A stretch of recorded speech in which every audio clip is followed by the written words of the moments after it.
बने रहिए अपने पसंदीदा चैनल झुंझुनू पब्लिक व्यू के साथ। चैनल को ज़्यादा से ज़्यादा लाइक करें व सब्सक्राइब करें। धन्यवाद। आपके अपने पसंदीदा चैनल झुंझुनू पब्लिक व्यू में आपका स्वागत है। अब रुख करते हैं आज की खबर की ओर। राजू ठेहट मर्डर केस में शूटर्स ने मंदिर में ली थी शरण। पैदल ही पहुंचे थे मंदिर तक, रात को मंदिर में ही खाया खाना। अब खबरें विस्तार से।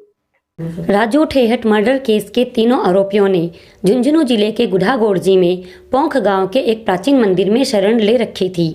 यह मंदिर एक बियाबान जंगल में पहाड़ी पर स्थित है। तीनों शूटर एक प्लानिंग के तहत इस मंदिर तक पहुंचे थे। पकड़े जाने से पहले आरोपियों ने पूरी रात इसी मंदिर में गुजारी। खाना खाकर रात भर मंदिर में यहीं रहे। शूटर्स के हिसाब से यह मंदिर पूरी तरह से सेफ था। मंदिर तक सिर्फ पैदल ही पहुंचा जा सकता है। मंदिर में छुपे होने का किसी को शक भी नहीं था। तीनों शूटर्स ने पुजारी को पहाड़ियों में घूमकर आने की बात कही और मंदिर से निकल गए। यही पहाड़ी पर पुलिस से मुठभेड़ हुई और तीनों शूटर पुलिस की पकड़ में आ गए। पुलिस पूरी रात आरोपियों को आसपास के जंगल और पहाड़ों में तलाश कर रही थी।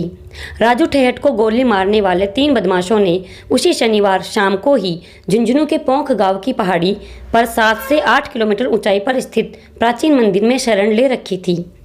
मंदिर के पुजारी भुजपाल दास ने बताया कि शाम 5:30 बजे ही 3 युवक मंदिर में आ गए थे। उन्होंने बताया था कि वे किसी शादी में आए हैं, मंदिर को देखने और दर्शन के लिए यहाँ आ गए हैं। बाद में उन्होंने मंदिर में दर्शन किए, देर रात तक बैठे रहे, फिर खाना खाकर मंदिर में ही सो गए। कहा कि अब तो अंधेरा हो गया और पहाड़ी में जंगली जानवर रहते हैं, इसलिए वे सुबह चले जाएंगे।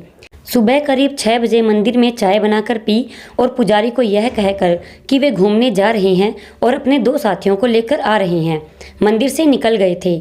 तीनों युवकों ने मंदिर के पुजारी को यह भी बताया कि वे राजगढ़ के रहने वाले हैं। सुबह उनके 2 साथी और आएंगे, जिसके बाद वे यहाँ से चले जाएंगे। सुबह जब पुजारी उठा तो तीनों युवक पहले से उठे हुए थे। उन्होंने चाय बना रखी थी। पुजारी ने बताया कि रात भर तीनों युवक मंदिर में ही रुके। उन्होंने किसी भी प्रकार की कोई चर्चा नहीं की। जंगल और दुर्गम रास्ते पर है मंदिर। पहाड़ी पर स्थित यह मंदिर भी इतने दुर्गम रास्तों पर है। पहाड़ी पर स्थित होने के कारण मंदिर में पैदल ही पहुंचा जा सकता है। करीब 7 से 8 किलोमीटर तक की पहाड़ी की चढ़ाई है। मंदिर पूरी तरह बियाबान जंगल और पहाड़ियों पर स्थित है। मंदिर से बाहर नहीं निकलते तो नहीं आते पकड़ में। तीनों शूटर सुबह 6 से 6:15 बजे ही मंदिर से बाहर निकल गए और पहाड़ी पर घूमने लगे। उन्हें इतनी सुबह पहाड़ी पर घूमते हुए लोगों ने देख लिया। शाम से ही पुलिस आरोपियों को तलाश कर रही थी। स्थानीय लोग भी पुलिस की मदद में लगे हुए थे। इसी दौरान पुलिस के पास सूचनाएं आई कि पहाड़ी पर स्थित प्राचीन मंदिर के आसपास सुबह सुबह 3-4 लोग घूमते हुए नजर आ रहे हैं। पहाड़ी पर स्थित प्राचीन मंदिर से थोड़ा नीचे की ओर जंगल में भोमिया जी का मंदिर है। अभी मंदिर में निर्माण कार्य चल रहा है। भोमिया जी के मंदिर में निर्माण में लगे लोगों ने बताया कि तीनों युवक सुबह जल्दी ही भोमिया जी के मंदिर के पास पहुंचे थे। यह सूचना पुलिस तक पहुंची। सूचना मिलने के बाद पुलिस के जवान सादा वर्दी में मंदिर के आसपास पहुंच गए। युवकों ने पुलिस को सादी वर्दी में ऊपर पहाड़ी की ओर आते हुए देखा तो डर गए। वे वापस ऊपर की ओर जाने लगे। यही पुलिस से मुठभेड़ हो गई और तीनों शूटर पुलिस के हत्थे चढ़ गए।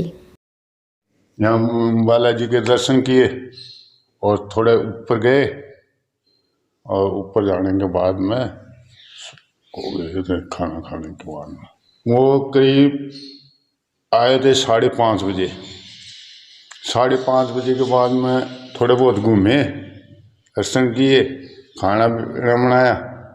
7, 7:30 बजे तक वो खाना खाए और 8, पौने 8 बजे सोए थे। यहाँ से चाय पी के वो 6:30 बजे के लगभग। हाँ, हमारे सामने कोई बात भी नहीं की न और पूछे तो बताए वो राजगढ़ के थे। भाई रात रुकेंगे। भाई ठीक है, रात रुको। और रुकने के बाद में चाय पानी पी। बोले हमारे 2 आदमी आएंगे सुबह में राशन लेके। फिर कोई आया नहीं। बाद में यहाँ काम शिव जी का मंदिर का काम चल रहा है, तो वो मेरे साथ में एक आदमी और था। बोले बाबा जी माना पुलिस पकड़ के ले गई। मुझे दे इजाजत। बने रहिए अपने पसंदीदा चैनल झुंझुनू पब्लिक व्यू के साथ। धन्यवाद।